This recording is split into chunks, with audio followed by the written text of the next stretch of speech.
guys. Let me make sure my mic is up and going. I forgot to check my mic. I should have done that earlier, but today has been a crazy day. So it is up and going. Let me just double check Twitter really quick because we have an interesting discussion today. Man, this is a busy day for streams, you guys. A busy, busy day. Man, what in the world? Not you, Dominoes. Okay, cool. All right, shout out everybody. I want to say hello to everyone in the chat. Oh, my camera's like not. There we go. Man, I'm not with it today. All right. Hello, Eric Thomas. Hi, Sabs, and all my lefty friends. Brett says mics are good. Good to know. All right, Bill, Sabby was just bombing the Vanguard literally 5 minutes ago. Yeah, that's why I'm late because I was actually just watching the Vanguard's live stream. So, and then I was like, oh, shoot, I have to go live. Hello, Greg. How are you? All right. Good afternoon to you, also, Miss G. Welcome, welcome, Emily. Hello, Matt. How are you doing? All right, all right. Welcome to the Sabby Sab Show on the Fred Hampton Leftist podcast. Happy Friday, ladies and gentlemen. I don't know about you, but this has been a tremendously long week for me. All right. Gary said, give him hell, Sabby. Oh, man. Oh, man. Oh, man. Yes, indeed. I want to remind everybody, I actually forgot to put no, that's the background. My little image up. I don't know what happened to it. I forget things sometimes. Um, welcome, welcome all. So there are a lot of streams going on today and tonight. I just want to give you a rundown of them after my show.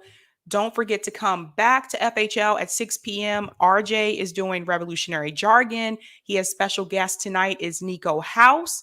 That should be a very interesting episode. Love Nico. Love the work he's doing over at MCSC Network.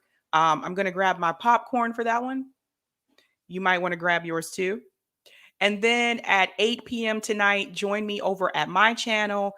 Nick from FHL is going to be there, and we are going to talk about the Alabama coal miner strike that has been going on, which is gaining more attention. And we're also going to talk about Joe Biden saying that he is going to send more troops to Afghanistan.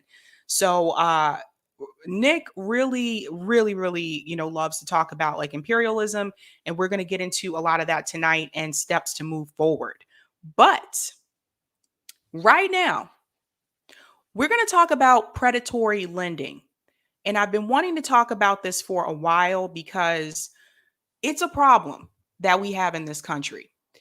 And especially right now, during COVID, like a lot of people are unemployed. A lot of people are financially insecure.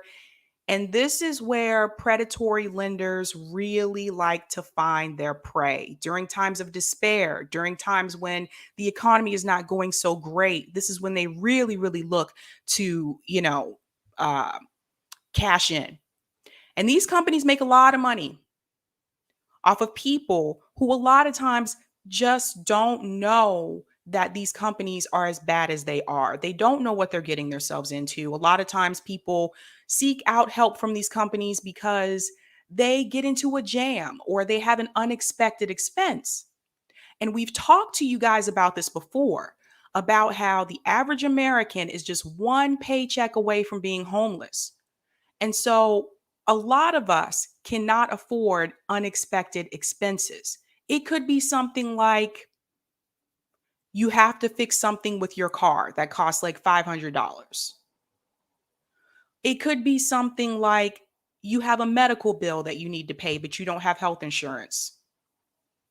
Things like that, unexpected expenses that happen. And it can happen to anyone, regardless of your income. But those who are lower income, those who are on a budget, tend to be hit the hardest when these unexpected expenses happen. And these predatory companies, they seek people like that out.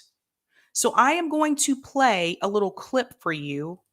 Let me get out of here.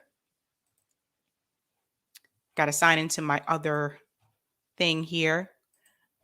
I'm going to play a video for you that will explain what predatory lending is. And there are certain requirements for a company to be considered a predatory lender. And some of these you can spot right away, but some of these, requirements can be easily overlooked. And that is why I want to send this to people. This message is going out to anybody who's had an unexpected expense, anybody who may be in time of financial despair, anyone who, a lot of us, student loan debts, because some of these student loan companies are also predatory lenders. And I want to get that message out because I don't want people to continue to keep these companies in business, because what they do is it's ridiculous, it's an absolute scam, and they should honestly be ashamed of themselves. So I got my video queued. So here we go. Share my screen. And yes, as usual, I always have to announce that I'm sharing my screen. I don't know why. I got to let everybody know. All right. Skip the ad.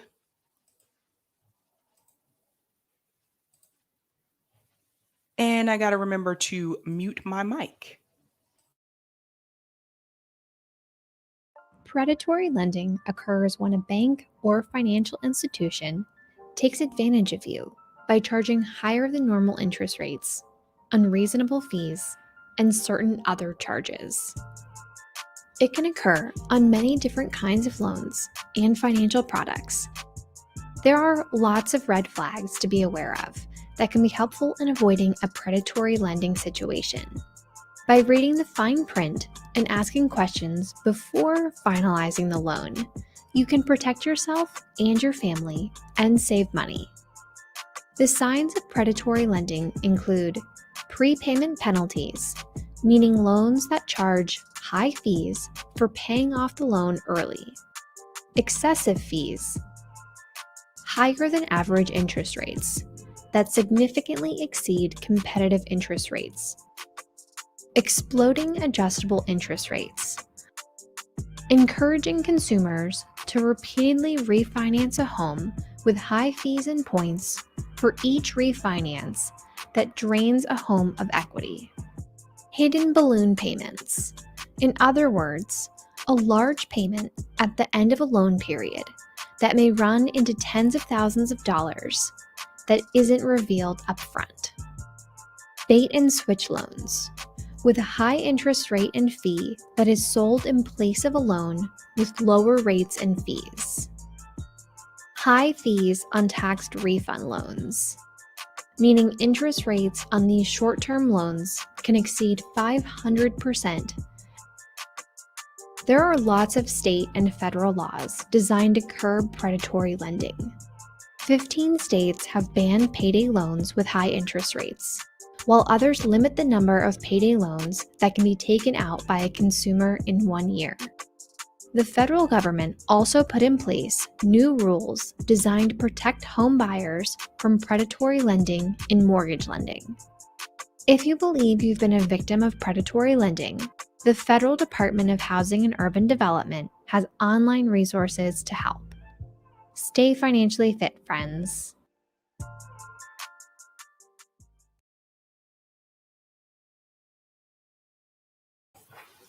All right, that video was one of the best explanations that I found about predatory lending. But there's something else I want to show you as well, because I want to show you what this looks like in pictures. So I am sharing my screen. So, warning signs of possible predatory lending. Number one, unclear pricing and terms. That is always a huge flag. You don't really know what the price is supposed to be. You don't really understand the terms. You should always ask questions, and don't feel like you're being stupid if you ask these questions, because anytime you're trying to borrow money, you should have A lot of questions to ask. Number 2, aggressive or abusive broker practices. Number 3, prepayment penalties. That's another red flag. Why would they give you a penalty if you want to pay ahead of time?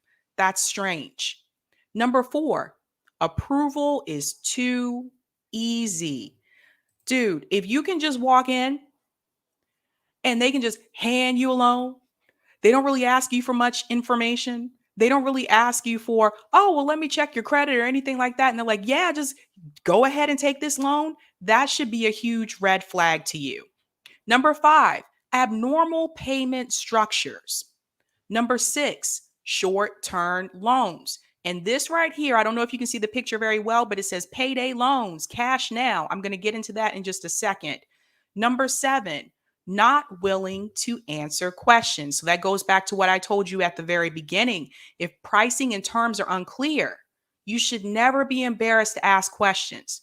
And if you ask those questions and they won't answer them, grab your purse, grab your book bag, grab your jacket, your coat, your hat, and walk out the door, because that is a huge flag. Now let's talk about payday loans, because this is one that gets a lot of people, man. Typically, payday loan companies, they're usually in communities that are low income. They're usually in communities that are low income and people of color. That is not uncommon. And there's a reason why they're in those neighborhoods, because they prey on that population. You go through a wealthy suburban area, just drive through the downtown where all the retailers are, all the shops, restaurants, all that jazz. Notice you don't see these places. Notice you don't see payday loan places in wealthy neighborhoods. And why is that? Because they know the people that live in those neighborhoods know not to use those places. They know that those people most likely have enough cash, have enough income that they would never have to go to a payday loan place. So they prey on people that they feel are not educated enough to know what they're really getting themselves into. So let me explain to you how it works. Let's go back to that unexpected expense. You're doing well, then all of a sudden your car breaks down. You have to take your car to the shop. Repairman tells you it's going to be $750, but you don't have $750 because you just paid your rent. But you need your vehicle to operate and to function, because that is your method of transportation to work. So you have to have your car up and running. Now the question comes, how are you going to get that $750 to get your car fixed? And this is where payday loan places, these cash now and cash advance places come in. So what oftentimes will happen, you'll get into that situation and you'll go to one of these payday loan places. You have a job. All you got to do is walk in, show them your ID, show them your most recent pay stub to show that you do have a job, you're employed, and you can pay this money back. They give you the loan. You now have the money to pay for your car repairs. So you pay for your car repairs. Now your car's up and running, you can go back to work. And here's where people get into trouble. When you get paid again, your next payday, you have to pay that $750 back. This is how people will get into debt. Because if you didn't have the $700 before, you're not going to have that $750 now. And that's what people don't understand when they go into these places.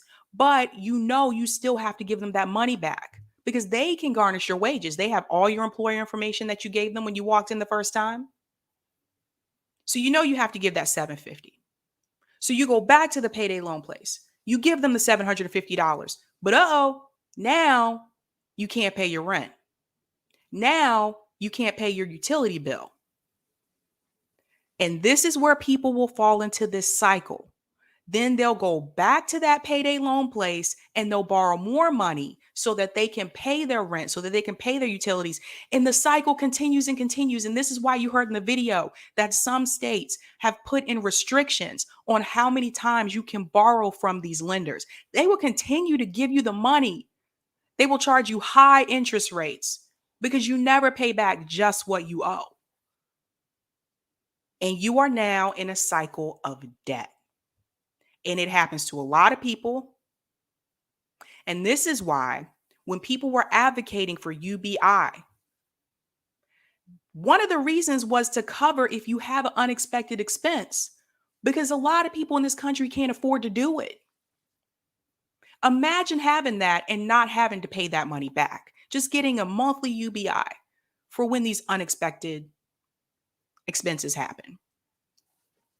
I'm going to go to some of the comments in the chat.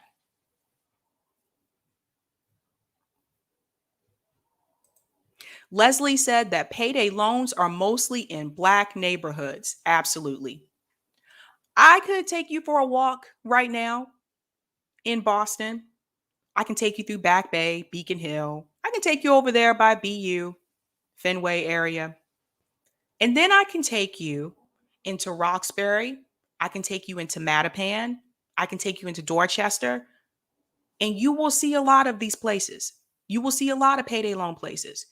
You will not see them in Back Bay. You will not see them in Beacon Hill. And there is a reason for that. They are designed to keep you in debt. They are designed to keep you in a cycle of poverty. And this is where the education piece comes in. I always like to tie in my education background in these videos if I can.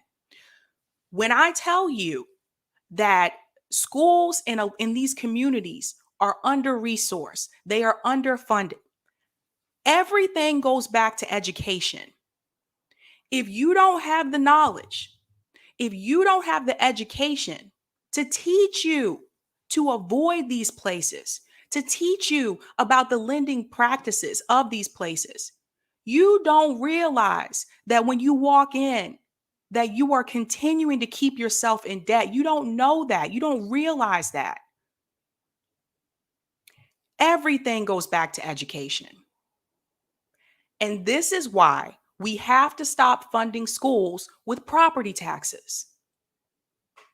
I can go in a little bit deeper with this. I should have pulled up this clip, but there's a clip from the movie Boys in the Hood. And Trey's dad was talking to people in the community, and he was showing them, why is there a liquor store on every corner? Why are there all the pawn shops and payday loan places on every corner? Because they want us to kill ourselves, destroy ourselves, and they want us to stay in poverty. The idea is not to help us get out of poverty, to help us get out of those neighborhoods, to help us have a more successful life. That was never the goal. That is why property taxes fund the schools. The goal is for us to destroy ourselves. The goal is for us to kill ourselves. That is why you see those places in those neighborhoods, and that is why you will never see them in white, wealthy, suburban areas. And so for those of you who don't know, this is why I'm here to tell you today, because everybody needs to be aware of these companies. They need to be aware of what they do. They are designed to keep you down. They are not designed to help you get out and overcome. The idea is to keep you where you are and prevent you from getting out of poverty and moving up. Greg Bruce says plus interest. Yeah, and that's what they really get you. High interest rates. So you always pay back more than you owe. Gary said, our house in the middle of DC, our house is as corrupt as it can be. Absolutely. Misanthropic and Out of Coffee said, no payday loan. Unemployment is a hell of a way to hurt payday loan companies. Truth. Jimmy Dore's Garage said $750 plus $1,000 extra dollars. You always pay back more than what you originally borrowed. Oh, thank you so much, Bobby. You're the greatest, Sabs. I am thankful for FHL. Thank you so much. I appreciate that. Carrie said, yeah, rich people get to take out massive loans and then sometimes get them forgiven. Trump, for one, I can think. There you go. There you go. Yeah, you got to be aware of these places. But they're not the only ones, you guys. They are not the only ones by any means necessary. We need to talk about some of these student loan companies.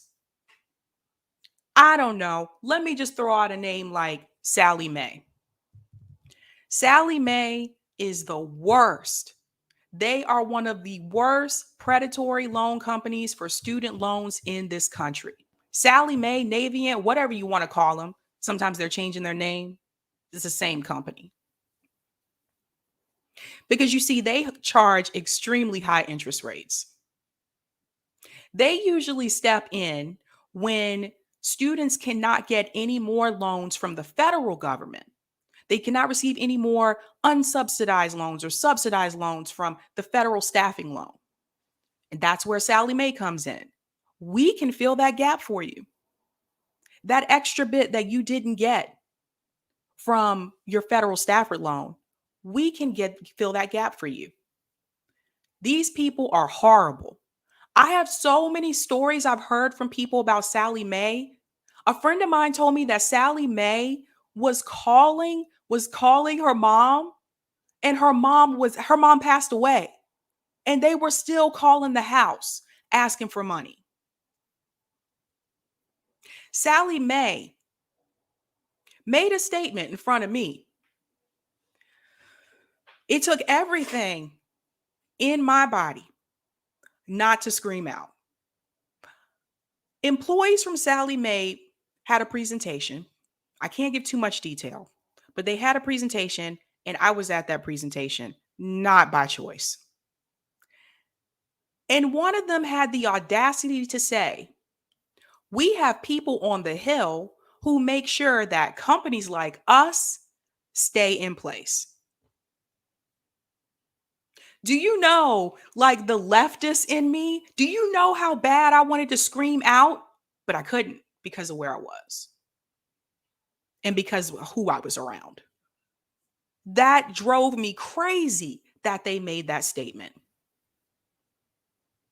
That was recent, by the way. That was very recent. I did some research after I heard that, and I found out that Sally Mae has a PAC. Sally Mae's PAC has donated to Republicans and Democrats in the House and in the Senate. So when I tell you that the Republicans and the Democrats are on the same team, honey, they are on the same team. So when you wonder why Pelosi, Biden, they don't want to cancel student loan debt, I guess not if they're backed by Sally Mae, if they're backed by a student loan company. This is what I mean when I say they don't work for us. They work for the corporations. I'm going to show you something.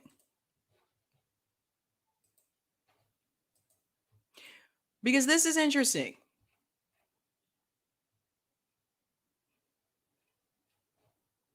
See if I can pull it up. Let me go back to my email. I just realized I forgot to tweet out that I was live. Balls. Oh, well. Kind of too late now. Actually, maybe I should just tweet that out. They're going to they miss like half of this anyway. Isn't that a mess? I told you guys, like today was a crazy day, man. I had to go to work, leave work, go to my doctor's appointment, come back from my doctor's appointment, come back to work. By the way, I never suggest doing that. Going forward, I just recommend just taking the whole day. But you guys don't want to know about that anyway.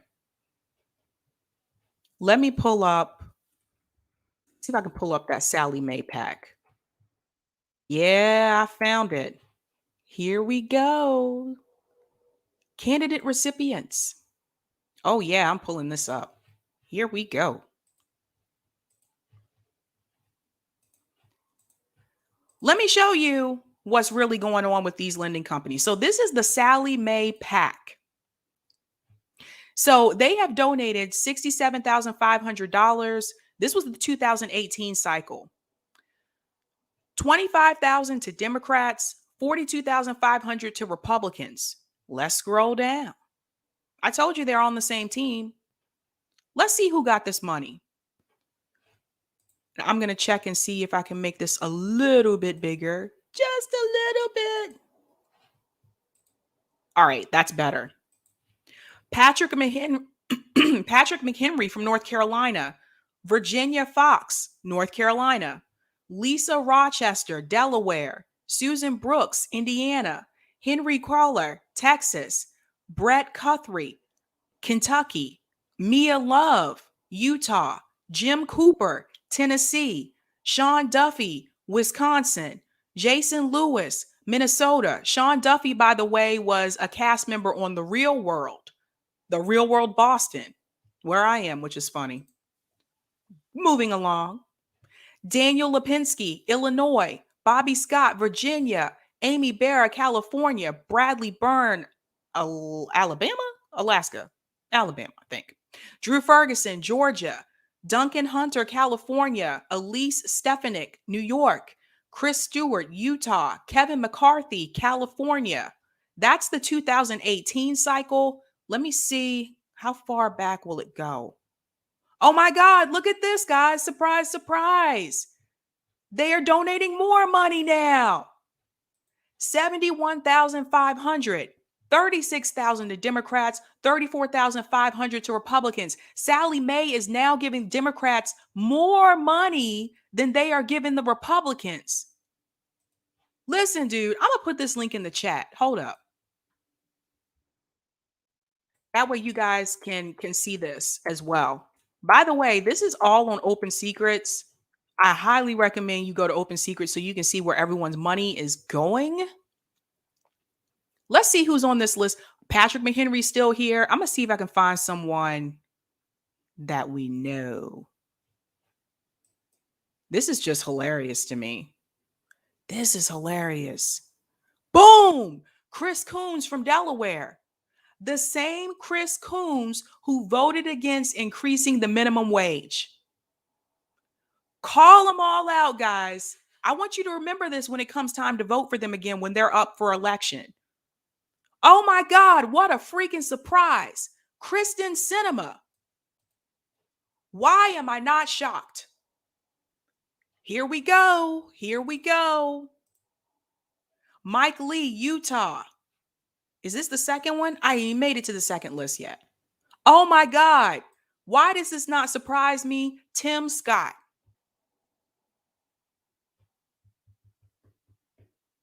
I'm going to tell you guys, Open Secrets, I can pull up a lot of things on this website. This is who they're supporting. This is why they're against a lot of the things that we want on the left. Democrats and Republicans. They're giving more to the Democrats now. The Democrats are moving further and further to the right. We got to wake up. I'm going to go to some of the responses in the chat.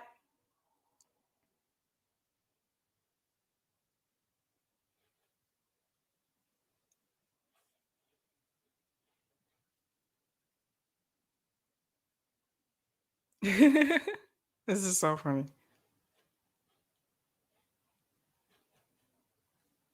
Radical Leftist Agenda said, The Real World, I used to want to be on that show. That show was something else, wasn't it? I wonder what happened to a lot of those people. Yep X says, I really enjoyed your discussions via the recent Cuomo video. I realized that as a leftist, I too have some growing to do. My only criticism is that we white folks are struggling too. That is true.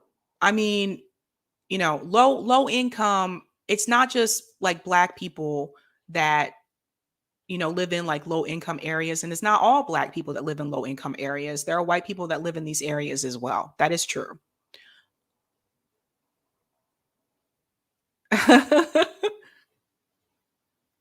Carrie Matthews said, I guess Dems have really shown up for them. Hello. Like, I'm telling you guys, they're moving further and further to the right. Gary said Sally Mae gives Hunter Bitcoin.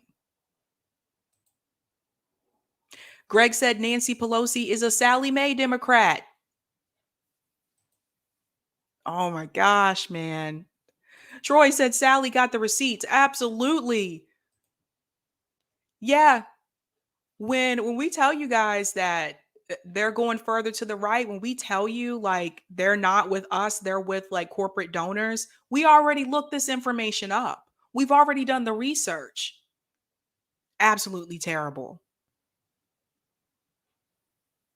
Eric said Sally Mae started out as a government entity, but now it's just a shitty bank. Their interest rates are absolutely ridiculous, you guys. I'm like, no wonder these kids, no wonder people who get these loans, no wonder they can't pay them off. Shout out to Chris for the super chat. Love your show. Thanks so much, Chris. The Huggy Monkey said maybe moving far right was the plan. Hello.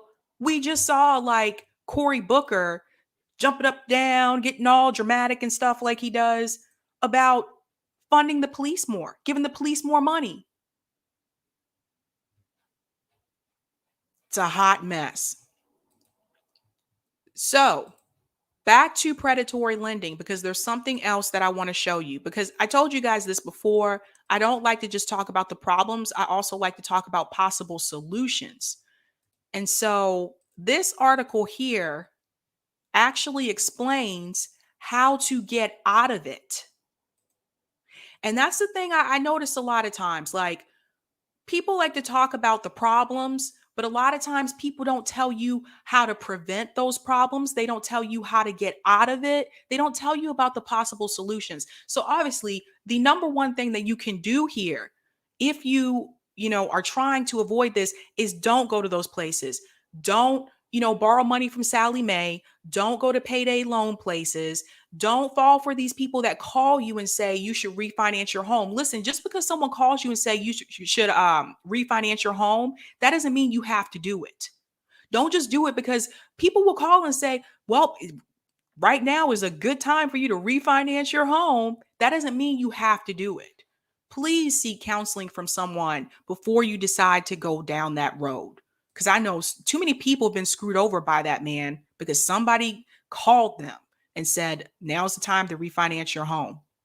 So for those of you just tuning in, examples of predatory lending include equity stripping, which is just what I was telling you about, the refinancing equity in your home, bait and switch.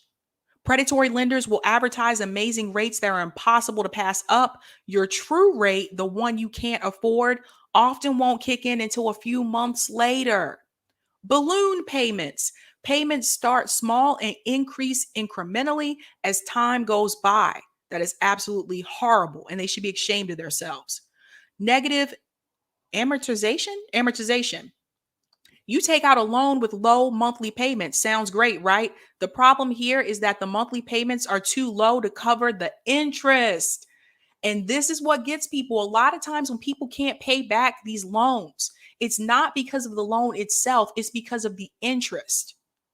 Early payoff penalties, I mentioned that earlier. You should not be penalized for paying off your loan earlier. All right, but there are laws that can protect you. And this is what a lot of people don't know. The Truth in Lending Act. This forces creditors to give you all the information associated with the cost of your loan so you can comparison shop and find one that's right for you. Payday lenders are often not fans of this because it means by law they have to tell you if their loans come with an incredibly high annual percentage rate, which is APR. You might see that a couple times. The average payday loan rate is $15 to $20 interest for every $100 borrowed. So let's go back to that girl who had to get her car repaired. She had that unexpected expense that I told you about earlier. She had $750 that she had to pay to get her car repaired. That's $750 Add on the $15 to $20 interest for every 100 borrowed. Somebody in the chat, can you do that math for me? Let's go with the max, $20, or go with the 15. And it was $750. I know I have math people in the chat. I told you guys time and time again, I hate math. I hate it. I'm not even going to try to do it. But anyway, it's a lot. Home Ownership and Equity Protections Act. Lenders have to tell you how much a high cost mortgage will end up costing you. Again, a lot of people don't know this. This is why I tell you guys, like, always ask questions. And if they don't want to answer your questions, grab your purse, grab your jacket and your hat, and walk away. All right. Help with predatory lending. Let me make this a little bit larger. It's the only thing with this text. Help with predatory lending. The best way to arm yourself against predatory lenders is through financial literacy.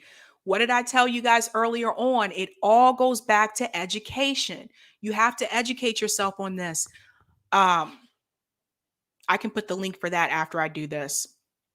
Nonprofit credit counseling agencies like In Charge Debt Solutions are a good place for you to increase your financial literacy and get advice on whether the loan options you're considering are a deal too good to be true. I highly recommend that you do this stuff before you take out some of these loans. All right, I told you guys about the potential signs, but feeling rushed, unlicensed loan officers, that's terrible. Blank spaces in documents, mandatory arbitration clauses. But more importantly, we need to go to solutions. How do you get out of a predatory loan? Right of rescission. The right of rescission allows you to rescind the loan up to 3 days after signing it. If you sign on the 11th and rescind by the 14th, you can walk away owing the lender nothing. I'm going to say that one more time. This is very important. The right to rescind, you have up to 3 days after you signed it. If you sign on the 11th, you can rescind by the 14th. You can walk away owing the lender nothing. This is free education I'm putting out here, guys. Refinance the loan. Another option is to find a reputable lender willing to refinance the loan. If you can refinance the loan, you can drop the predatory lender. Just be sure not to replace one bad loan with an equally bad loan. This is, I'm gonna touch on that after I go through this because there's something I want to add to that. Report the loan to authorities. If you think you've been unlawfully victimized by a lender, get in touch with authorities at the Consumer Financial Protection Bureau or hire an experienced consumer lawyer. Now, obviously, if you are already experiencing an unexpected expense, you probably don't have money to hire a lawyer.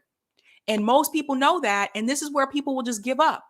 They'll just say, I don't have the money to get a lawyer, so I guess I'm just screwed and I have to pay all this money back. But you can also reach out to the CFPB. All right. I told you I wanted to touch on something that they said here about not replacing a bad loan with another one. And let me pop out. Because this is something I've seen people do too. They'll get into debt and they'll try to pay off that debt. They'll pay off that loan with another loan, or they'll try to pay off a credit card with another credit card. Guys, never do that. It seems like it's great in the moment, but you're just taking debt and putting it to another card. You're just taking that debt and putting it to another loan. So it's really important that you never try to pay off a loan or a credit card with another credit card or another loan. I just want to get that out there to people because I've seen people make that mistake, and you think it's going to help you in the short term. It will destroy it in the long term. You don't want to go down that road. I think someone did math for me in the chat, and I am going to check that. Yes. Thank you, Jesus. 15% of $750 is $112.50. Joel said $150. That's probably off of the $20. Thank you guys so much. I told you I suck at math. You will never see me do a show about that. Eric said mandatory arbitration should be banned. It's a scourge. There you go. Gary said, but there's also a service charge on top of the interest. Yeah, sometimes there's all these hidden fees. And I understand sometimes, like when you have paperwork that you have to sign, it can be long, it can be lengthy. You don't feel like reading all of it. But guys, please don't sign for any type of loan without reading the paperwork that they give you. Sometimes, they give you all this information because they know you don't feel like reading it. And even if the loan officer sits there and tells you, oh, you don't have to read all that. Basically, what that says is this: just go ahead and sign right there. Don't fall for it. Don't fall for it. Always read it. That's something my dad taught me at a very young age. He said, never sign contracts or loan documents or anything like that without reading through it. So the first time I got my first car, and my dad took me in, well, not my first car. That was my second car. Second car. And my dad took me in and we went car shopping together for a used car.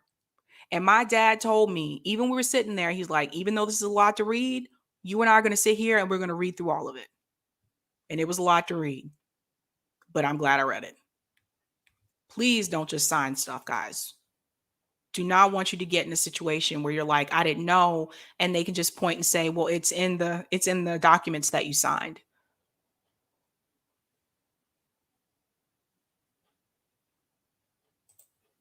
All bull aside said a bit of a moot point. If you had to go to a payday lender, you couldn't qualify for a decent loan anywhere. That's another good thing to bring up. And see, these companies, they know that. They know the people that are coming in to a payday loan place, 9 times out of 10, they can't get a loan somewhere else where their credit has to be checked. 9 times out of 10. And they take advantage of these people. They prey on you. Black Brit said loans are just like insurance. They pretend they want the money, want to insure you. They don't. Lenders want to enslave you on interest. Insurers want premiums and then to deny coverage. Well said. Casey said hidden fees equal deadly side effects. Read the fine print. I learned the hard way. Yes, you got to read it, guys. And I'll go ahead and tell you another thing. When you decide to buy a house, I should do another thing about that. But when you decide to buy a house and you have to go through the closing, there's a lot of stuff you have to read and sign. Read everything before signing, guys. Casey said credit unions is what the 85% have to do. Everyone join one. I've heard really good things about credit unions. I'm thinking about having a guy. There's a guy I've watched before, and he does really good breakdowns of credit and debt. And I would really love to have him come on to do like just a whole financial literacy. Again, this is free education, financial literacy for people, because I've just seen a lot of people like get into debt. Jimmy Dore's Garage, how do regular loans work then? So the one thing that you have to watch out for, like we talk about these predatory lenders, these are the ones that usually have like large interest rates, penalizing you for trying to pay early. That should never be a thing. I don't understand that at all. And being just giving it to anyone. Like if it's too easy for you to get it, you should question it. You should definitely question that. But what do you want to look for? So you want to look for loans that have low interest rates. That's a big one. Because like I said, a lot of times the debt comes from the interest. Like you have to pay so much more back than what you borrowed. That's the same thing with the credit card. You want to look for credit cards that have low interest rates. Now here's the kicker, because if you have bad credit, most of the time you're not going to be able to get those credit cards that have the low interest rate. You'll get the credit cards that have high interest rate. Or you'll get credit cards that are like, you have to put down a deposit in order to get the credit card. A lot of times they're called secured credit cards. Again, there's people way more knowledgeable about this than me, but I can tell you the basics. But you want to try to avoid those. And I'll be honest with you, if your credit's not in good shape and you don't want to get one of those credit cards that have the high interest rates or they charge you these yearly fees, because there's some credit card companies that do that too, then I would just say just wait it out and work on your credit, because it's not worth having to pay all the extra money back. I'm thinking about doing a show too about how to build credit and how to maintain good credit. We need to be teaching this to young kids in school. We need to teach this to high school kids. Kids need to learn about this in high school before they leave their parents' house and they go off to college.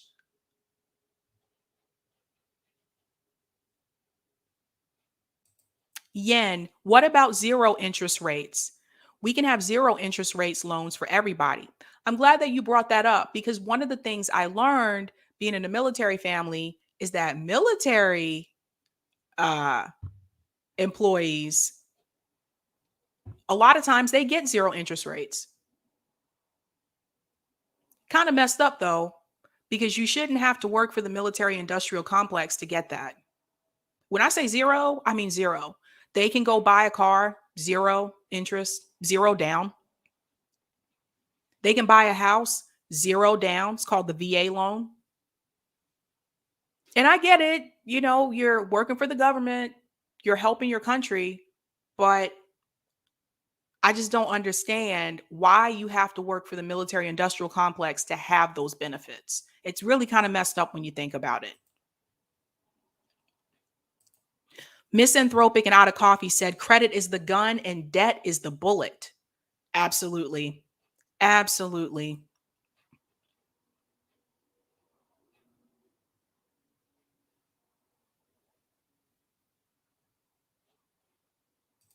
Nicholas said a lot of us will never be able to afford to buy a home. This is true. This is very true. I tell you guys, it took me a long time. When I say a long time, I mean a long, long time. And I'm still on a budget. I'm a budget. Yep, X said what most Americans don't know or want to admit. A credit score is essentially the same thing as a social score in China. It's meant to oppress and control. Mm, that's a good point. And one thing about credit scores that's always kind of bothered me is that they don't take into account other spending that you do, that you consistently do as an adult. They don't take into account, like, you're paying your rent every month on time. Why is that not taken into account? It just sucks. It's really messed up if you think about it.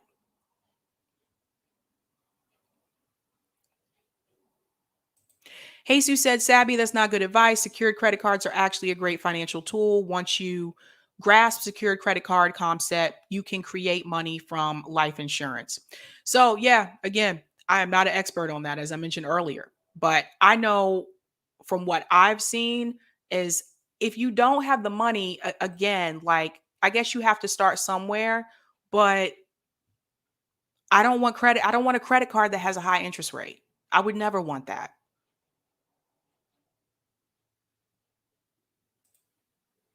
Casey said $1,200 a month.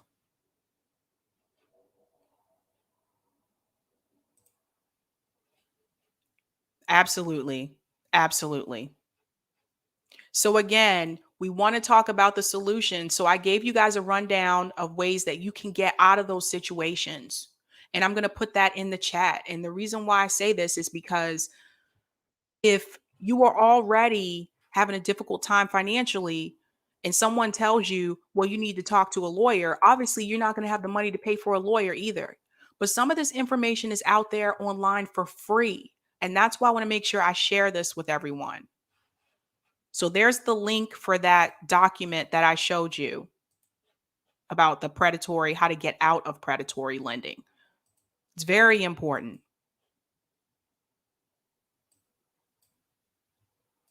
Absolutely. And then I'll just put this up here for people as well. And this is another picture where I can show you this. Why? Oh, I guess it just is like that. What am I sharing here? That is not what I wanted to share. Give me just a second. Oh, it's in a Chrome thing. That's why. Going to show this to people one more time so you can see it.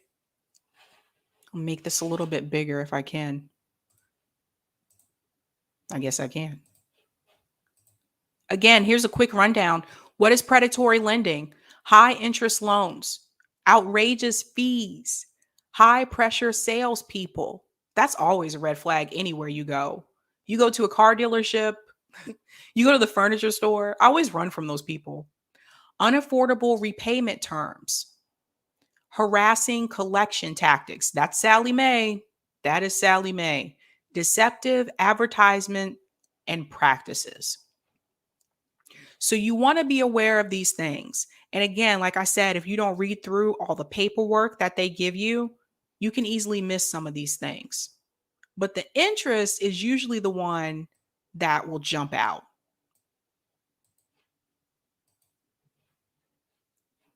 Go into some of the comments in the chat. Oh, Emily, you're a goddamn saint, Sabby. Oh, thank you. I'm not perfect, but I try. I try to do what I can. Yep, X. Have you ever done a discussion on disability and various social safety net programs on how they're flawed and meant to keep you poor and punish you if you get ahead a little bit? Actually, JB from FHL did a whole disability panel where people came on and they talked about their disabilities and their situations, and yes, how they have been screwed over by some of these networks and some of these programs. That when did that video come out? I believe that was done the night before the Medicare for All marches. So that would have been July. Looking at my calendar, that would have been, it was either July 22nd or July 23rd. I want to say, I think it was the 23rd because I remember we were streaming at the same. Yep, I think it was the 23rd. Did a whole panel on that. I highly recommend that you watch that episode. Yeah, Andrew remembers. Yeah. Yeah, Andrew, you remember because yeah, it was that Friday. So you should be able to find that. Eric Thomas said the problem with any credit card is that it's easily turns into a debt trap. It's true. Like, you know, it took time. Like I know like when I was 18 and I got my first like credit card, I was not responsible. I was not responsible. And I learned from that. And I learned like with credit cards, like now, like honestly, I can't remember the last time I used my credit cards, but I usually will only use it if it's like an emergency thing. But you never want to spend over 30% of your credit cards. That's very important because that really does affect your credit score.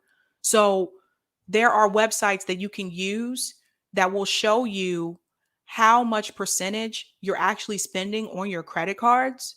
And if you're over that 30%, that will affect your credit score. And this is not to say not to use them ever, but you don't want to spend more than 30%. I really got to get that guy to come on because he breaks this down very well.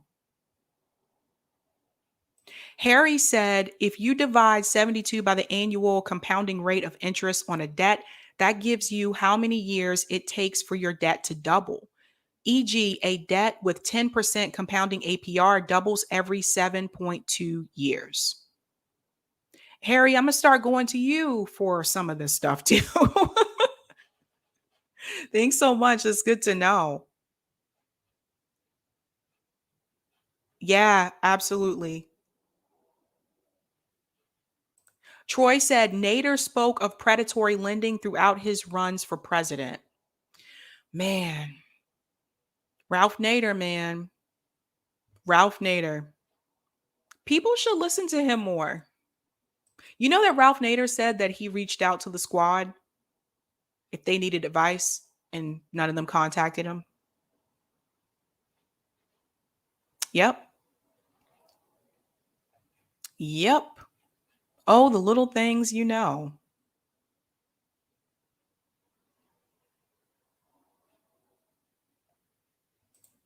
Yepek said, I heard a story many years ago of a self made millionaire who used cash only. He owned the apartment building but couldn't get an apartment because he had no credit score. One of the things they used to tell us, I remember like my freshman year when I was in college, is that no credit is bad credit. Isn't that something? Jimmy Dore's Garage said, they said Ralph Nader created seatbelts.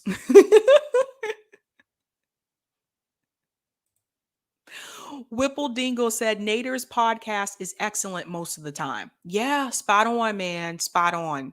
Sometimes I think that Bernie didn't want to end up like Ralph Nader.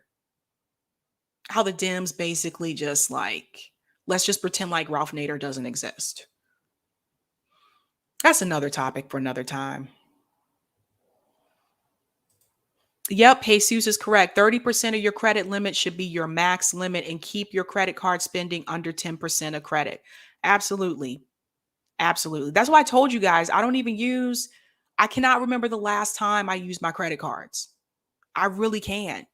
If I don't have the money for something, I just won't buy it. It will just have to wait. Um, but where some people run into trouble is through student loans. And that's a whole nother topic. Because if you default on a student loans, dude, I am going to head out in just a second because it is 5:49. I hope you guys enjoyed this discussion. I really just wanted to make people aware of these companies, what they do, how they get over on people, how they continue to keep you in a cycle of poverty, to keep you in a cycle of debt. And it is really important. And I know sometimes it does get hard and it does get rough, but it is really important that if you can avoid going to those places, please try to avoid going to those places.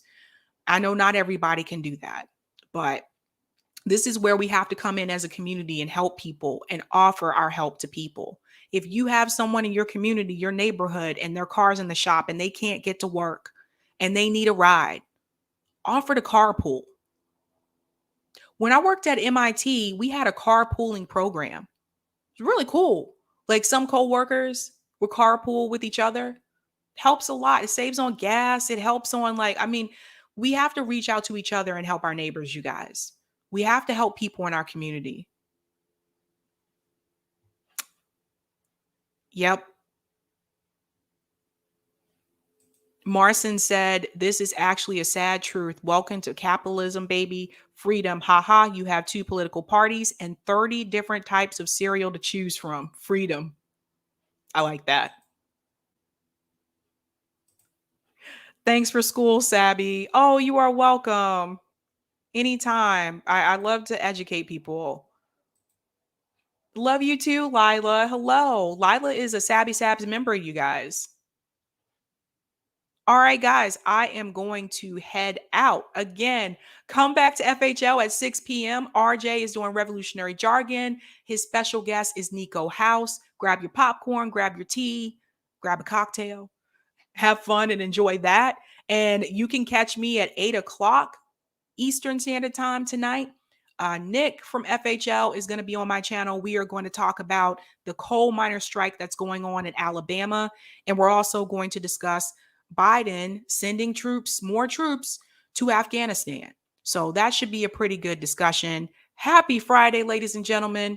I am going to eat some dinner and then I'm going to watch RJ at 6. So I hope you all have a great weekend and I'm out.